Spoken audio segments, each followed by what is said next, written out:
नमस्कार मित्रांनो, मुरांबा मालिकेच्या आजच्या भागात आपण बघणार आहोत की आनंद, आरती, जान्हवी आणि रमा बसलेले असतात. आनंद म्हणत असतो की खरंच अथर्व म्हणत होता हा गेम खेळल्यानंतर खूप भारी वाटेल. मग लगेच आरती म्हणते हो खूप छान वाटतंय आणि लगेच आरती म्हणते तो किती छान एक्सप्लेन करत होता, किती छान बोलत होता. आरती म्हणते किती गमती सांगितल्या त्याने. ऐकून रमा मान डोलवत होती.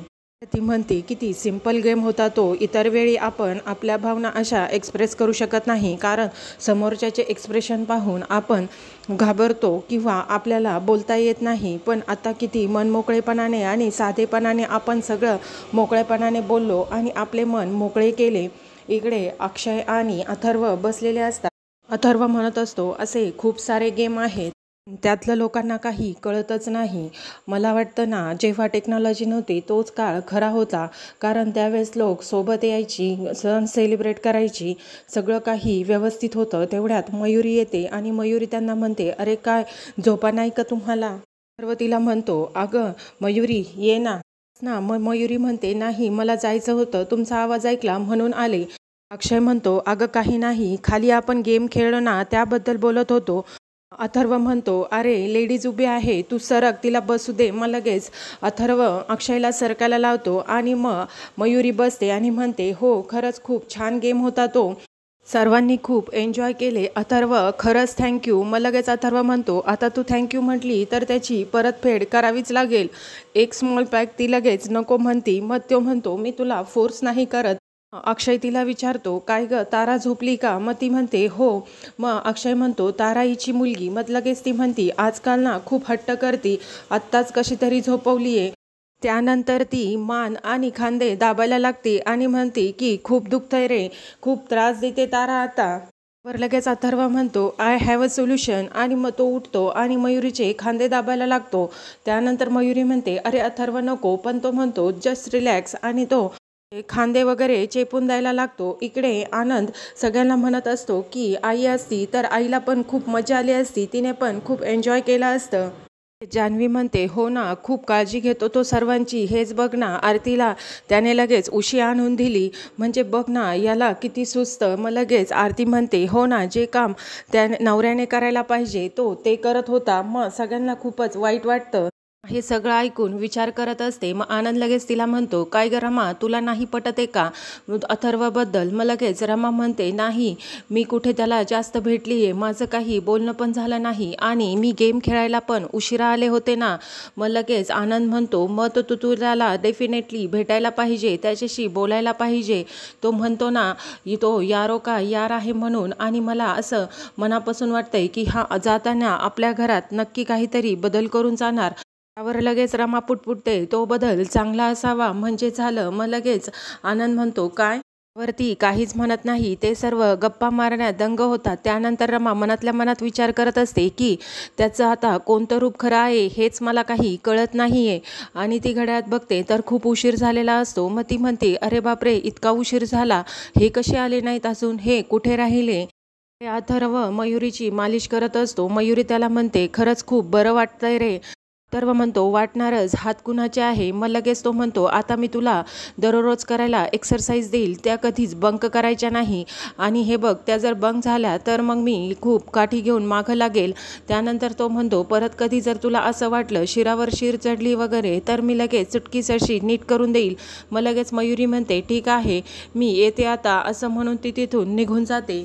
त्यानंतर तो तिच्याकडे पाहून हसत असतो. त्यानंतर लगेच अक्षय त्याला म्हणतो तुला कसं जमतं रे असं दुसऱ्या माणसाला लगेच आपलंसं करून घ्यायला. मग लगेच तो म्हणतो त्यात काय अवघड आहे, खूप सोपं आहे. हे बघ दुःखात असलेल्या माणसाला फक्त एक आधाराचा हात हवा असतो. एखाद्या म्हाताऱ्या माणसाला जर आपण त्याच्या डोक्यावरून हात फिरवला, त्याचे डोळे पुसले तर त्याला बरं वाटतं. हे बघ कुणीही असो, स्त्री किंवा पुरुष, त्याला स्पर्शाची गरज असते. मी माझ्या अनुभवावरून सांगतो आणि यात लाजण्यासारखं काहीच नाही.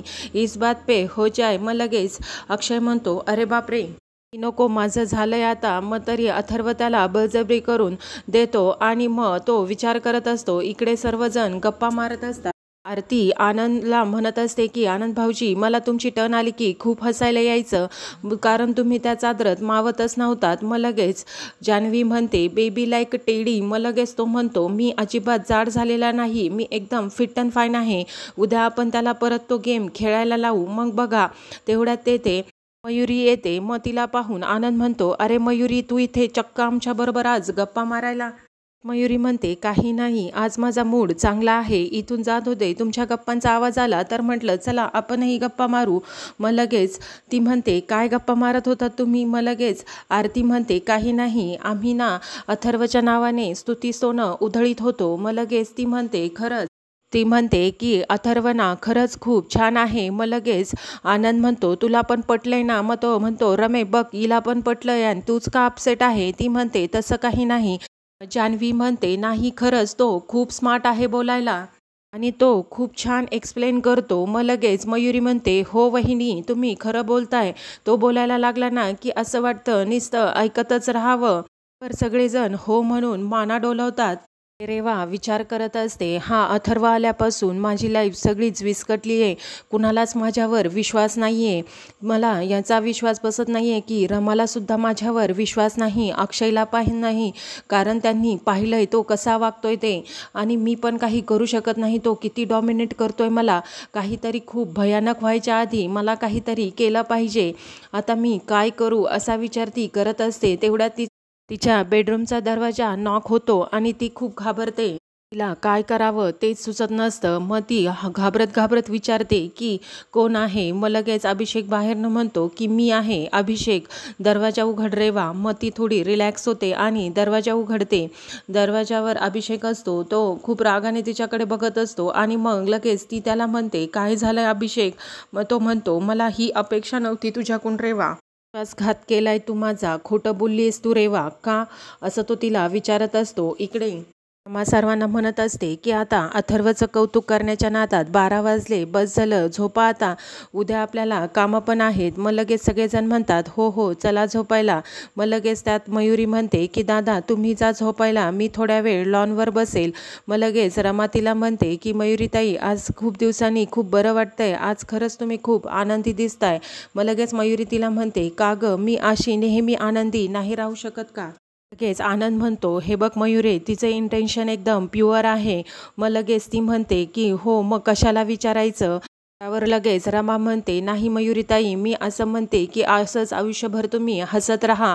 मग लगेच ती आरती म्हणते चला चला खूप उशीर झालाय. मग सगळेजण झोपण्यासाठी निघतात आणि मग जाताना रमा मयुरीला विचारते मयुरीताई तुम्ही यांना कुठे पाहिलं का, खूप उशीर झालाय ना म्हणून. मयुरी म्हणते हो अक्षय ना अथर्वसोबत वर टेरेसवर बसला आहे आणि मी ती खूपच लाजते आणि तिथून निघून जाते. त्यानंतर इकडे रमा विचार करत असते. अभिषेक रेवाला विचारत असतो आता मला सांग तू माझ्याशी खोटं का बोलली. मग लगेच रेवा म्हणते की हे बघ अथर्व, तू समजतोय तसं काहीच नाहीये, तू प्लीज शांत हो. तू मला माहीत नाही तू माझ्या गोष्टींवर विश्वास ठेवणार आहे की नाही. तुला इतकीच सांगेल की तुला वाटतंय तितकी मी वाईट नाहीये आणि मी कुठलीच गोष्ट मुद्दामून लपवून ठेवलेली नाहीये. मागे काही कारणं होती, कसं सांगू तुला. मग लगेच त्यावर अभिषेक म्हणतो की तू आणि अथर्व पूर्वी एकत्र होता, घरात येण्यापूर्वी तुझा छळ झाला होता, अथर्वने तुला त्रास दिला होता, हे सगळं कळलंय मला. मग लगेच रेवा म्हणते हे सगळं मी तुला कसं सांगणार होते. अभिषेक खूपच चिडतो आणि खूप मोठ्याने म्हणतो का नाही सांगू शकणार होती तू मला. तर तो खूप इमोशनल होतो आणि तिला म्हणतो की तू मला कधी तुझा चांगला मित्र, जवळचा मित्र मानलंच नाहीस ना. परवा तुझे घर सोडून चालली होती त्यामुळेच ना. एक लक्षात ठेव, सर्वांचा पास्ट असतो, कुणाचा चांगला असतो तर कुणाचा वाईट असतो, म्हणून त्याच्यापासनं पळ काढायचा नसतो. तेव्हा म्हणते अभि तुला माहीत नाही तो खूप डेंजर आहे. मग लगेच तो चिडतो आणि म्हणतो की हे बघ तू हे घर सोडून जाणार नाहीस आणि तू हे घर सोडून जावं म्हणून जर अक्षयने अथर्वला इथे आणलं असेल तर तो अथर्व हे घर सोडून जाईल. लगेच रेवा म्हणते थँक्यू अभि, मला खूप बरं वाटतंय, कुणाला तरी माझ्या शब्दांवर विश्वास आहे. त्यावर अभिषेक तिला म्हणतो की रेवा ह्यापुढे हे घर सोडून जाण्याचा विचारही मनात आणायचा नाही. आणि निघताना तिला म्हणतो प्लीज रेवा इथून पुढे माझ्यापासनं काही लपवायचं नाही, असं म्हणून तो तिथून निघून जातो. अभिषेक गेल्यावर रेवा विचार करत असते की बाकी कुणी जरी माझ्या बाजूनी नसेल तरी अभिषेक माझ्या बाजूने आहे. ते रमा अक्षयला शोधत असते तेवढ्यात तेथे शशिकांत येतो आणि म्हणतो, ए भटकती आत्मा, कुठे भटकतीये? अक्षय अजून रूममध्ये आला नाही, 12:30 वाजलेत. मग लगेच तो तिला म्हणतो, माझा बछडा वाघ होतोय की काय माझ्यासारखा? खूप रागाने त्यांच्याकडे पाहते. मग लगेच तो म्हणतो, हे काय करारी नजर, आणि तो तुझा पाळीव प्राणी आहे ना, मग काय झालं? मग लगेच ती म्हणते, काही काय बोलताय हो, त्यांना उशीर झालाय म्हणून मी त्यांची वाट बघते आणि मी बायको आहे त्यांची, त्याच्यामुळे माझं कर्तव्य आहे. मग त्यावर लगेच शशिकांत म्हणतो, ए उधळी संस्कार वर्ग, नको शिकू तुझे कर्तव्य आणि संस्कार. मला माहिती आहे तुला त्याला तुझा पाळीव कुत्रा बनवून ठेवायचा आहे, त्याच्या गळ्यात पट्टा बांधायचा आहे. लगेच रमा म्हणते, मला नाही काही बोलायचंय तुमच्याशी, आणि ती तेथून जायला लागते. त्यावर लगेच शशिकांत म्हणतो, नशीब बदलायला वेळ नाही लागत रमा. मग लगेच रमा त्याला म्हणते की नशीब घडवणं आपल्या हातात असतं, चांगल्या मार्गाला जायचं की वाईट मार्गाला जायचं हे आपल्यावर असतं. कितीतरी अशी उदाहरणं आहेत की चांगल्या माणसांची मुले वाईट मार्गाला लागलेत आणि वाईटांची मुले चांगले कामं करून दाखवतात. त्यामुळे कुणासोबत राहतो हे काही महत्त्वाचं नाही. शशिकांतला म्हणते, आता तुम्हाला कळलं असेल की मला काय म्हणायचं आहे ते, आणि ती तेथून निघून जाते. त्यानंतर शशिकांत म्हणतो, रमा डोळे उघड, चांगल्याचा ओव्हरडोस झाला ना की माणूस असे मार्ग निवडतो. माझा बछडा त्याच्यासारखाच होणार आणि तुझे भ्रम आपोआप तुटणार, असं म्हणून तो खूप खुश होत असतो. ते अथर्व आणि अक्षय गप्पा मारत असतात तेवढ्यात तेथे रमा येते. रमा म्हणते, हे काय चाललंय, आता तुम्ही घरात सुद्धा सुरू केलंय? मग लगेच तो म्हणतो, तू कशाला आलीस इकडे? मग लगेच तो रमा म्हणते, मी केव्हाची वाट बघते, किती उशीर झालाय, तुम्हाला जास्त झालीये, चला आता. मग तो म्हणतो की आलीस तर बस आता, हा किती छान बोलतो. मग ते म्हणते, बोलत असेल तो छान, मला नाही ऐकायचंय. मी उद्या बसणं हे पिणं वगैरे बस आता हे नाही चालणार, रोज रोज हे तुमचं वाढतच चाललंय. मग लगेच अथर्व म्हणतो, ए रमा बसू दे ना, मी काही इथे रोज रोज राहणार आहे का? एखाद्या माणसाला जर जबरदस्ती केली तर तो जास्तच त्या गोष्टी करतो. रमा चिडते आणि म्हणते की जबरदस्ती नाही करत आहे मी त्यांना, त्यांना त्रास होतो आणि त्यांना पण झोप आली आहे.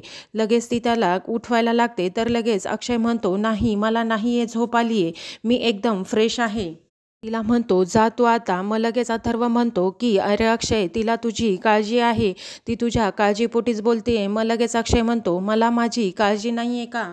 मला माहीत नाही आहे का मला किती पॅक पिल्यानंतर त्रास होतो? मग ती लगेच म्हणते, ऐका ना, चला खाली, खूप उशीर झालाय. मग लगेच तो म्हणतो, तू मला जबरदस्ती करू नको, मी असून 2 पॅक पिल्याशिवाय खाली येणार नाही. आणि तो माझा शशिकांत मुकादम सख्खा बाप असून तो नाही कधी मला जबरदस्ती करू शकला, तर बाकीचं काय? हे ऐकून तर रमाला खूपच मोठा धक्का बसतो. मित्रांनो, उद्याच्या भागात आपण बघणार आहोत की जान्हवी रमा अक्षयला म्हणत असते की मी आपल्या सर्व कपलच्या रूमच्या बाहेर लावायला ह्या नेम प्लेट्स करून आणल्या आहे, आणि मग ती गेल्यानंतर अक्षय आणि रमामध्ये भांडण सुरू होतं की ही मी लावणार. त्या नादात ती नेम प्लेट फाटती. त्यानंतर ते दोघं ती नेम प्लेट दाराला लावत असतात आणि रमा त्याला म्हणत असते की आपल्या दोघांमध्ये कितीही भांडणं झाली तरी ही 2 नावं कधीच वेगळी नाही व्हायला पाहिजे. हे सर्व अथर्व ऐकत असतो. तर रमा अक्षयला म्हणते, तुम्हाला आहे का काही काळजी? मग लगेच अक्षय प्रेमाने तिला म्हणतो की मी पण आणलंय तुझ्यासाठी गिफ्ट, आणि तो तिला गिफ्ट देत असतो. हे अथर्व बघतो आणि अथर्व मनातल्या मनात विचार करतो की यांची कितीही भांडणं झाली की लगेच कसं मिटतं, काहीही करून यांच्यात खूप मोठं भांडण करून आणावं लागेल. मित्रांनो, असेच मालिकेतील नवीन नवीन अपडेट्स जाणून घेण्यासाठी आमचा चॅनल मराठी साईलामला नक्की लाईक आणि सबस्क्राईब करा. धन्यवाद.